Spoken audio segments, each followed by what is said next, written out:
Hello, magandang araw po. Kayo po'y aking iniimbitahan sa magaganap na Manila International Book Fair 2012 mula September 12 to 16, Wednesday to Sunday, sa SMX Convention Center, Mall of Asia, mula alas 10 ng umaga hanggang alas 8 ng gabi.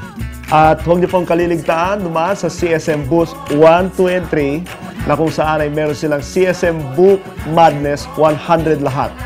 Tama po ang dinig ninyo, 100 po ang bawat aklat sa ngayon, kaya magkita-kita po tayo doon. At makikita po ninyo doon ang aking mga libro, ang 70 Utos ni Jesucristo. Ito po ay Tagalog para po sa mga maliliit na grupo o mga Bible study upang may sakatuparan ang dakilang tagubilin ng ating Panginoon Jesucristo na humayo at gumawa ng mga alagad.